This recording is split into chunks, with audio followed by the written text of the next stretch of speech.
ಆ killer phone ಈ ಮನೇಲೇ ರಿಂಗ್ ಆಗುತ್ತೆ. ಅಂದರೆ ಅರ್ಜುನ್ ಕೊಲ್ಲೋದು ಪ್ರಯತ್ನ ಪಡ್ತಾ ಇರೋರು ಈ ಮನೆಯವರೇ ಯಾರಾದರೂ ಆಗಿರ್ಬೋದಾ? ಈ ಮನೆಯವರೇ ಆಗಿದ್ರೆ ಯಾರಾಗಿರ್ಬೋದು? ಅರ್ಜುನ್ ಮೇಲೆ ಏನು ದ್ವೇಷ ಇರ್ಬೋದು? ಆಸ್ತಿ ದ್ವೇಷನಾ ಅಥವಾ ಬೇರೆ ಏನಾದರೂ ಇರ್ಬೋದಾ?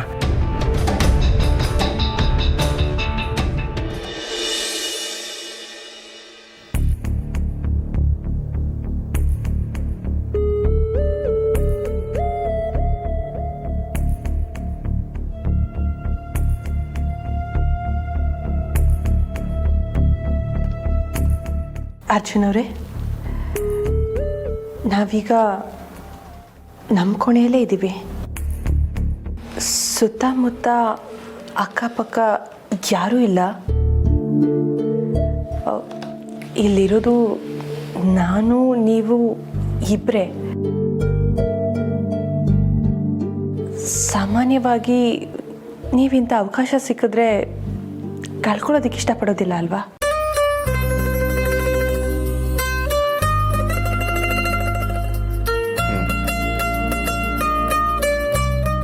ನಿಮ್ಮ ಸೂರ್ಯಕಾಂತಿ ನಿಮ್ಮ ಪಕ್ಕದಲ್ಲೇ ಇದೆ.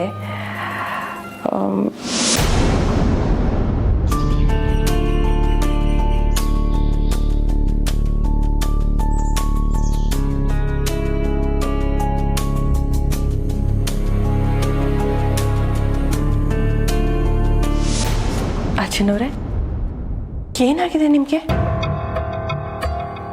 ನನಗೇನಾಗಿದೆ? ಅದನ್ನು ನೀವು ತಾನೇ ಹೇಳಬೇಕು. ನಾನು ಗಮನಿಸ್ತಾನೆ ಇದ್ದೀನಿ. ನೀವು ನಾಕಾರಣ್ಯದಿಂದ ಬಂದಾಗ್ಲಿಂದ ನೀವಾಗಿಲ್ಲ. ಏನಾಗ್ತಿದೆ ನಿಮಗೆ? ನಾಗಾರಣ್ಯಕ್ಕೆ ಹೋಗಿ ಬಂದಾಗ್ಲಿಂದ ಅಲ್ಲ, ಅದಕ್ಕಿಂತ ಮುಂಚೆಯಿಂದನೂ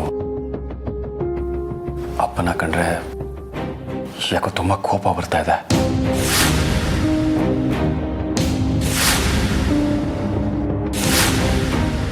ಅವ್ರಿಗೇನಾದರೂ ಅಪಾಯ ಮಾಡಬೇಕು ಅನ್ನಿಸ್ತಾ ಇದೆ.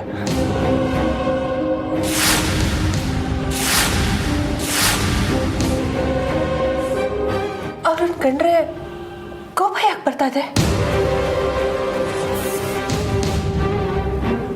ಅವ್ರನ್ನ ಕಂಡ್ರೆ ಯಾಕೆ ಅಪಾಯ ಮಾಡಬೇಕು ಅಂತ ಅನ್ನಿಸ್ತಾ ಇದೆ? ಅದಕ್ಕೆ ಸೂಕ್ತವಾದ ಉತ್ತರ ನನ್ನ ಹತ್ರ ಇಲ್ಲ. ಅವ್ರು ನೋಡ್ತಾ ಇದ್ದಾಗೆ ಯಾವುದೋ ಹಿಂದಿನ ಘಟನೆ ನೆನಪು ಬರುತ್ತೆ. ಆ ಕ್ಷಣಕ್ಕೆ ನನ್ನನ್ನೇ ನಾನು ಮರ್ತು ಹೋಗ್ತೀನಿ. ಏನು ಮಾಡ್ತೀನಿ ಅನ್ನೋದು ನನಗೆ ನೆನಪಿರೋದಿಲ್ಲ. ನಾನು ಯಾವುದೋ ಒಂದು ಮತ್ತಿನಲ್ಲಿರ್ತೀನಿ. ಯಾರ್ದೋ ಹಿಡಿತದಲ್ಲಿದ್ದಾಗ ಅನ್ನಿಸ್ತಾ ಇರುತ್ತೆ. ಆ ಕ್ಷಣದಲ್ಲಿ ನಾನು ಏನು ಮಾಡಿದೆ ಅಂತ ನಾನು ಎಷ್ಟೇ ನೆನಪಿಸ್ಕೊಳ್ಳೋದಕ್ಕೆ ಪ್ರಯತ್ನ ಪಟ್ಟರೂ ನೆನಪಿಗೆ ಬರೋದಿಲ್ಲ.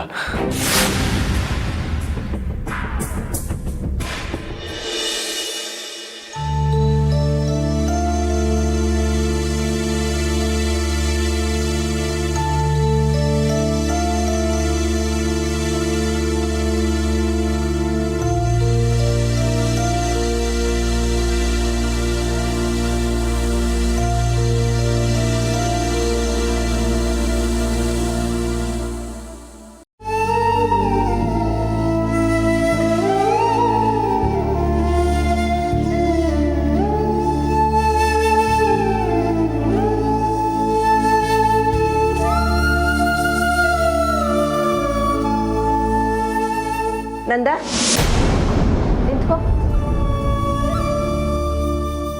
ಯಾಕೆ ಕಣ್ಣಲ್ಲಿ ನೀರು? ಓ, ನಾನು ಬೈದೆ ಅಂತ ಬೇಜಾರು ಮಾಡ್ಕೊಂಡ್ಯಾ? ಛೇ ಇಲ್ಲ ಅಜ್ಜಿ, ನೀವು ಹೊಡೆದ್ರೂ ನನಗೆ ಬೇಜಾರಿಲ್ಲ. ಅದು ಸರಿ, ನೀನು ಯಾಕೆ ನನ್ನ ರೂಮಿಗೆ ಬಂದೆ? ಯಾಕೋ ನಿಮ್ಮ ಕಾಲು ಮುಟ್ಟು ನಮಸ್ಕಾರ ಮಾಡಬೇಕು ಅನ್ನಿಸ್ತು, ಅದಕ್ಕೆ ಬಂದೆ ಅಜ್ಜಿ. ನೀವು ಮಲಗಿದ್ರಲ್ಲ, ನಿಮ್ಗೆ ಡಿಸ್ಟರ್ಬ್ ಮಾಡೋದು ಬೇಡ ಅಂತ ಹೊರಡ್ತಾ ಇದ್ದೆ.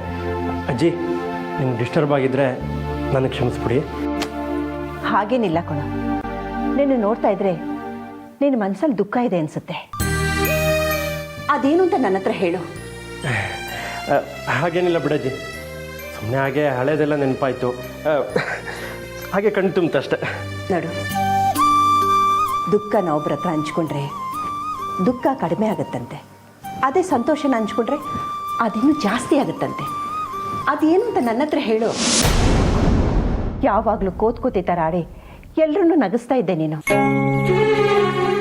ಆದರೆ ನನಗೆ ಮಾತ್ರ ನಿನ್ನ ಮನಸ್ಸಲ್ಲಿ ಏನೋ ನೋವಿದೆ ಅಂತ ಅನಿಸ್ತಾ ಇತ್ತು. ಬಾರೋ ಇಲ್ಲಿ ಕೂತ್ಕೊಳ್ಳೋ. ಅದೇನು ಅಂತ ನನ್ನ ಹತ್ರ ಹೇಳು.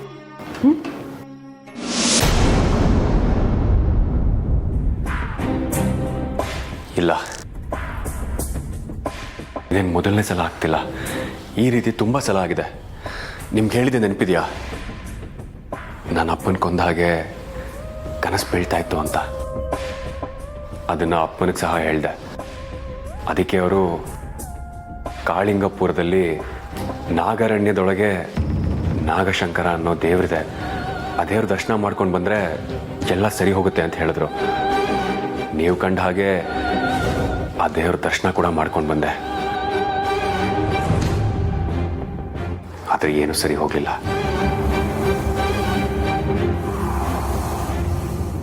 ಆದರೆ ನೀವು ನಾಗಾರಣ್ಯದಿಂದ ಬಂದಿದ್ದು ಮೊನ್ನೆ ತಾನೇ? ಇಷ್ಟು ಬೇಗ ಹೇಗೆ ಗೊತ್ತಾಗೋದಕ್ಕೆ ಸಾಧ್ಯ? ಇಲ್ಲ, ಈಗ ಸ್ವಲ್ಪ ಹೊತ್ತಿನ ಮುಂಚೆ ಅಪ್ಪನ ನೋಡಿದ ತಕ್ಷಣ ನನಗೆ ವಿಚಿತ್ರವಾಗಿ ಕೋಪ ಬರೋದಕ್ಕೆ ಶುರುವಾಯಿತು. ಸಡನ್ನಾಗಿ ನಂದ ಬಂದು ಮಾತಾಡಿಸ್ತಾ ನಾರ್ಮಲ್ ಕಂಡೀಷನ್ಗೆ ಬಂದೆ.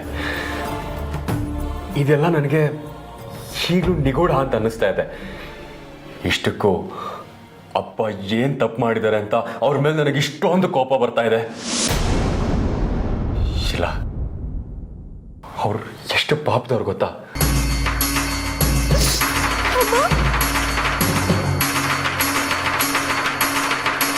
ಪಾಪದವನಲ್ಲ ಅವನು, ಪರಮ ಪಾಪಿಯವನು. ಅವನ ಜೊತೆ ನಿಮ್ಮ ಚಿಕ್ಕಪ್ಪ ಆ ರುದ್ರ ಕೂಡ ನಮ್ಮ ತಂದೆ ತಾಯಿನ ಕೊಂದು ನಾಗಮಣಿನ ಅಪಹರಿಸಿರೋರು.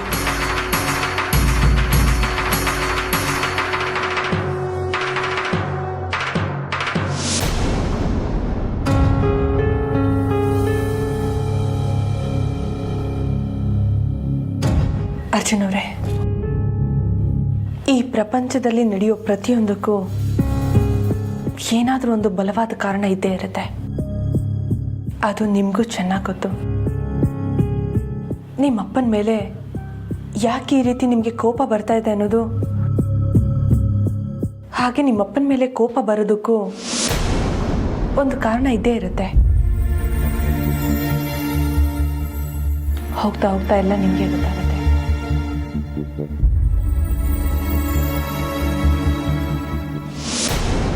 ನನಗೆ ವಿಷ್ಣು ಮೇಲೆ ಕೋಪ ದ್ವೇಷ ಬರೋದಕ್ಕೆ ಒಂದು ಕಾರಣ ಇದೆ. ಆದರೆ ಅರ್ಜುನ್ ಅವ್ರಿಗೆ ವಿಷ್ಣು ಮೇಲೆ ಯಾಕಿಷ್ಟು ದ್ವೇಷ ಕೋಪ ಅನ್ನೋದು ನನಗೆ ಗೊತ್ತಾಗ್ತಾ ಇಲ್ವಲ್ಲ. ಅರ್ಜುನ್ ಅವ್ರಿಗೂ ನಮ್ಮ ನಾಗಲೋಕಕ್ಕೂ ಏನಾದರೂ ಸಂಬಂಧ ಇರ್ಬೋದಾ?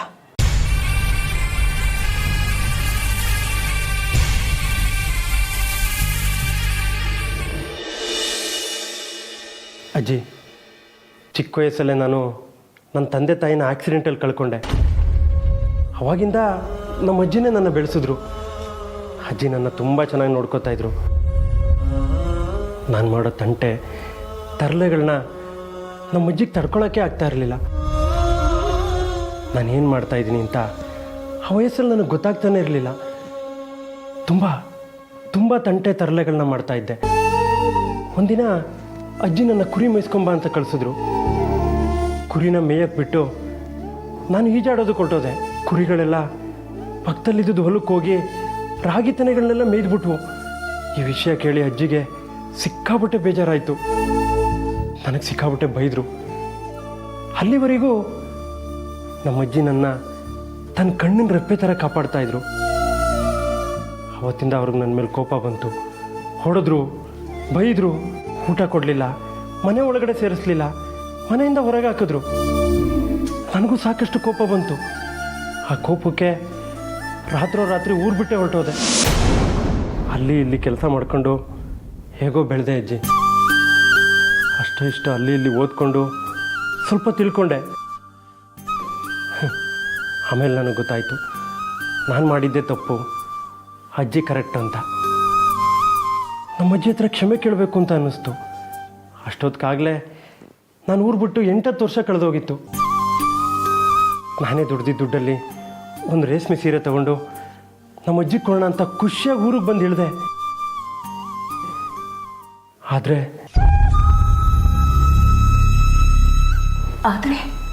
ಏನಾಯಿತು? ಅಷ್ಟರಲ್ಲಿ ನಮ್ಮ ಅಜ್ಜಿ ಸತ್ತು 15 ದಿನ ಆಗಿತ್ತು. ಪಕ್ಕದ ಮನೆಯವರೇ ನಮ್ಮ ಅಜ್ಜಿ ಕಾರ್ಯ ಎಲ್ಲ ಮಾಡಿ ಮುಗಿಸಿದ್ರು. ಸಾಯೋಕ್ಕೆ ಮುಂಚೆ ನಮ್ಮ ಅಜ್ಜಿ ನನ್ನ ನೋಡಬೇಕು ಅಂತ ತುಂಬ ಚಟಪಡಿಸ್ತಾ ಇದ್ದಂತೆ. ಅವತ್ತು ನಾನು ಮಾಡ್ಕೊಂಡಿದ್ದ ಕೋಪದಿಂದ ಕೊನೆಗಳಿಗೆ ನಮ್ಮ ಅಜ್ಜಿ ಮುಖನೇ ನನಗೆ ಸಿಗಲಿಲ್ಲ. ನಾನು ಸರಿ ದಾರಿಗೆ ಬಂದು ವಾಪಸ್ ನಮ್ಮ ಹಳ್ಳಿಗೆ ಬಂದರು ನಮ್ಮ ಅಜ್ಜಿನೇ ನನಗೆ ಸಿಗಲಿಲ್ಲ. ಅಜ್ಜಿ ಸಿಗಲಿಲ್ಲ.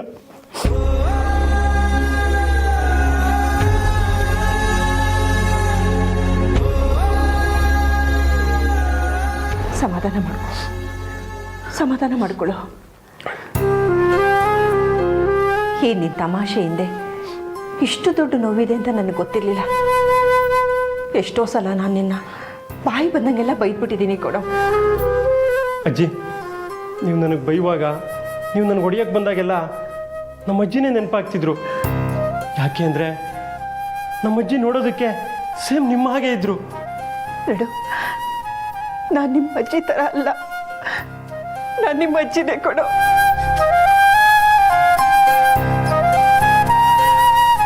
ನನಗೆ ನೀನು ಬೇರೆ ಅಲ್ಲ, ಅರ್ಜುನ್ ಬೇರೆ ಅಲ್ಲ.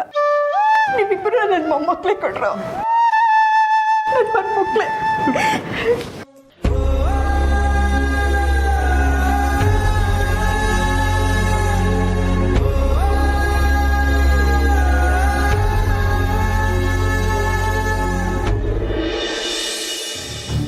ಅಣ್ಣ, ನೀನೇನೋ ನನ್ನಿಂದ ಬಲವಾದ ವಿಷಯನ ಮುಚ್ಚಿಡ್ತಾ ಇದೆಯಾ ಅನ್ಸತ್ತೆ. ಇದರಿಂದ ನಿನಗೂ ಲಾಭ ಇಲ್ಲ, ನನಗೂ ಲಾಭ ಇಲ್ಲ.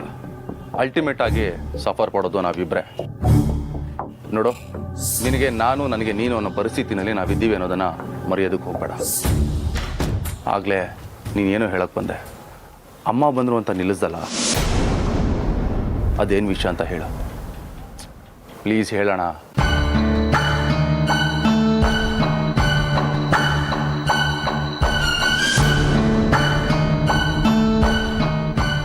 ನಿನಗೆ ನಾನು ಇಷ್ಟು ಹೇಳಿದ್ರು ನೀನು ಸುಮ್ಮನೆ ಇದೆಯಾ ಅಂದಮೇಲೆ ನಿನಗೆ ನನ್ನ ಮೇಲೆ ನಂಬಿಕೆ ಬಂದಿಲ್ಲ ಅಂತನಾ, ಅಥವಾ ನಾನು ನಿನಗೆ ಸಹಾಯ ಮಾಡೋ ಶಕ್ತಿ ಇಲ್ಲ ಅಂತನಾ? ಹಾಗಲ್ಲ ಕಣೋರುದ್ರ. ಸರಿ, ಅವನು ನನ್ನನ್ನು ಕೊಲ್ಲೋದಕ್ಕೆ ಪ್ರಯತ್ನ ಮಾಡಿದ್ದು ನಿಜ. ಅದಕ್ಕೆ ನಾನು ಅವನನ್ನು ಕೊಲ್ಲಬೇಕು ಅಂತ ಡಿಸೈಡ್ ಮಾಡಿ ಕಾಳಿಂಗಪುರಕ್ಕೆ ಕಳಿಸಿದೆ.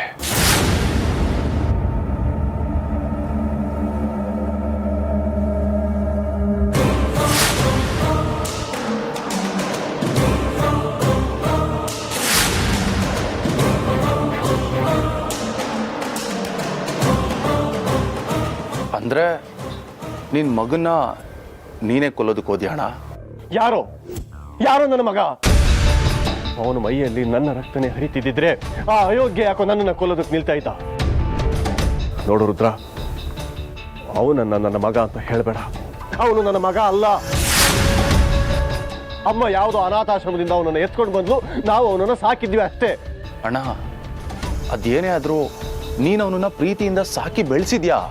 ಹಾ, ಮನೆಯಲ್ಲಿ ನಾಯಿಗಳನ್ನು ಪ್ರೀತಿಯಿಂದ ಸಾಕ್ತೀವಿ, ಬೆಳೆಸ್ತೀವಿ. ಆದರೆ ನಾವು ಸಾಕಿರೋ ನಾಯಿಗಳು ನಮ್ಮನೆ ಅನ್ನ ತಿಂದಿದ್ದೀವಿ ಅಂತ ಹೇಳಿ ನಿಯತ್ತನ್ನ ಮರೆತು ನಮ್ಮನ್ನೇ ಕಚ್ಚೋದಕ್ಕೆ ಬಂದರೆ ಮನೆಯಿಂದ ಮನಸ್ಸಿನಿಂದ ಅವನ್ನ ಆಚೆ ಹಾಕದೇ ಇರ್ತೀವ. ಇದು ಕೂಡ ಹಾಗೇನೆ. ಮತ್ತೆ ಯಾಕೆ ಅರ್ಜುನ ಮುಗಿಸ್ಲಿಲ್ಲ?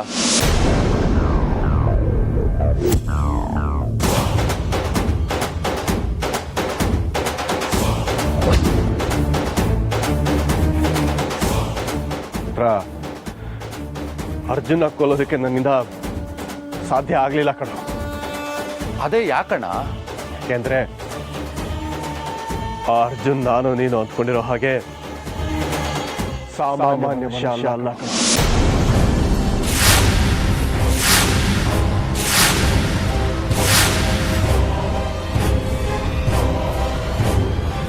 ಅಣ್ಣ ಏನು ಹೇಳ್ತಿದ್ಯಾ?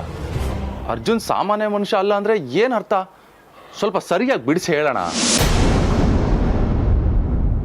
ರೀ, ನೀವಿಲ್ಲಿದ್ದೀರಾ? ಎಲ್ಲೆಲ್ಲಿ ಅಂತ ಹುಡ್ಕೋದು ನಿಮ್ಮನ್ನ? ಏನು ನನ್ನನ್ನು ಹುಡುಕ್ತಿದ್ಯಾ? ಯಾಕೆ? ಅದು ಲ್ಯಾಂಡ್ಲೈನಲ್ಲಿ ನಿಮಗೆ ಫೋನ್ ಬಂದಿದೆ, ಏನೋ ಅರ್ಜೆಂಟ್ ಅಂತೆ. ಸರಿ, ಆಮೇಲೆ ಮಾತಾಡ್ತೀನಿ ಅಂತ ಹೇಳು. ಅಲ್ಲ ಪಾಪ, ಅವ್ರು ಲೈನಲ್ಲೇ ಇದ್ದಾರೆ. ಹೇಮಾ, ಏನೋ ಎಮರ್ಜೆನ್ಸಿ ಅಂತೆ, ಬನ್ನಿ.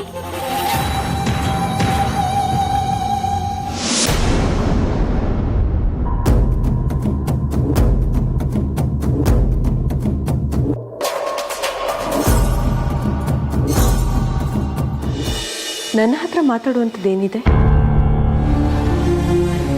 ಅಮೃತ, ಯಾರ್ಯಾರೋ ಬಂದು ಮನೆಗೆ ಸೇರಿಕೊಂಡ್ರೆ ಮನೆಯವ್ರಿಗೆ ಶಾಂತಿ ನೆಮ್ಮದಿ ಅನ್ನೋದು ಎಲ್ಲಿರುತ್ತೆ ಹೇಳು? ಅದೇನು ಹೇಳಬೇಕು ಅಂತ ಅಂದ್ಕೊಂಡಿದ್ದೀರೋ ಅದನ್ನು ನೇರವಾಗಿ ಹೇಳಿ. ಹೀಗೆ ಸುತ್ತಿ ಬಳಸಿ ಹೇಳೋದ್ರಿಂದ ಏನು ಅರ್ಥ ಆಗ್ತಿಲ್ಲ.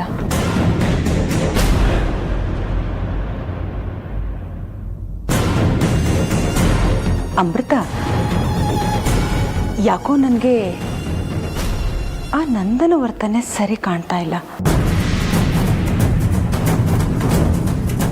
ಯಾಕೆ? ಅವ್ರೇನು ಮಾಡಿದ್ರು? ಏನು ಮಾಡ್ದ ಅನ್ನೋದಕ್ಕಿಂತ ಏನು ಮಾಡಿಲ್ಲ ಅನ್ನೋದನ್ನ ಕೇಳು ಅಮೃತ. ಅವನು ಮಾಡಿರೋದನ್ನೆಲ್ಲ ಹೇಳಬೇಕು ಅಂದರೆ ನಿಮಿಷಗಳಲ್ಲ, ಗಂಟೆಗಳು ಬೇಕಾಗತ್ತೆ. ಈ ಮನೆಯಲ್ಲಿ ಎಲ್ಲರೂ ಸಂತೋಷವಾಗಿರಬೇಕು ಅಂದರೆ ಮೊದಲು ಅವನನ್ನು ಮನೆಯಿಂದ ಆಚೆ ಕಳಿಸ್ಬೇಕು. ಅವ್ರು ಏನು ಮಾಡಿದ್ರು ಅಂತ ಹೇಳಿದೆ ಅವ್ರನ್ನ ಮನೆಯಿಂದ ಹೊರಗಡೆ ಹಾಕಬೇಕು ಅಂದರೆ ಅದು ಹೇಗೆ ಸಾಧ್ಯ? ಅಮೃತ, ಅಮೃತ, ಅವನ ನೋಟನೇ ಸರಿ ಇಲ್ಲ. ಅವನ ನೋಟದಲ್ಲಿ ಎಂತೆಂಥ ಭಾವನೆಗಳು ತುಂಬಿರುತ್ತೆ ಅನ್ನೋದನ್ನು ನೆನೆಸ್ಕೊಂಡ್ರೇ ನನಗೆ ಅಸಹ್ಯ ಆಗತ್ತೆ. ನೋಡಿ, ನಂದವ್ರೇನು ಅನ್ನೋದು ನನಗೆ ಚೆನ್ನಾಗಿ ಗೊತ್ತು. ನೀವು ಅವರನ್ನು ನಿನ್ನೆ ಮೊನ್ನೆಯಿಂದ ನೋಡ್ತಾ ಇರ್ಬೋದು, ಆದರೆ ನಾನು ಅವರನ್ನು ತುಂಬ ಮುಂಚೆಯಿಂದನೇ ನೋಡ್ತಾ ಇದ್ದೀನಿ. ಸುಮ್ಮನೆ ಇಲ್ಲದೇ ಇರೋ ಆಪಾದನೆಗಳನ್ನು ಅವ್ರ ಮೇಲೆ ಹೊರಿಸಿ ಅವರನ್ನು ಅಪರಾಧಿ ಸ್ಥಾನದಲ್ಲಿ ನಿಲ್ಲಿಸಬೇಡಿ.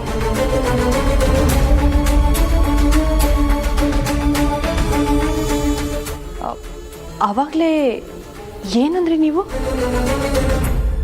ಅವರು ಹೊರಗಿನವರು ಅಂದ್ರಿ ಅಲ್ವಾ? ಹಾಗಾದರೆ ನೀವೇನು? ನಾವು ಬೇರೆಯವ್ರ ಬಗ್ಗೆ ಮಾತಾಡೋದಕ್ಕಿಂತ ಮುಂಚೆ ತಮ್ಮ ಸ್ಥಾನದ ಬಗ್ಗೆ ಸ್ಪಷ್ಟವಾಗಿ ಅರಿವಿರಬೇಕು. ಅಕಸ್ಮಾತ್ ನಿಮ್ಮ ಬಗ್ಗೆನೂ ಯಾರಾದರೂ ಬಂದು ಹೀಗೆ ಸುಳ್ಳು ಹೇಳಿದ್ರೆ ನಾವು ನಂಬಿಡ್ತೀವಾ? ಅಯ್ಯೋ, ನಾನು ಹೇಳಿದ್ದು ನಿನ್ನ ಒಳ್ಳೇದಕ್ಕೆ ಅಮೃತ.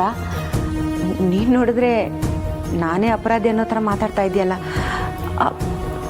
ನಿನ್ನಿಷ್ಟ ಅಮೃತ, ನಿನ್ನ ಮನಸ್ಸು ಹೇಗೆ ಹೇಳುತ್ತೋ ನೀನು ಹಾಗೆ ಕೇಳು.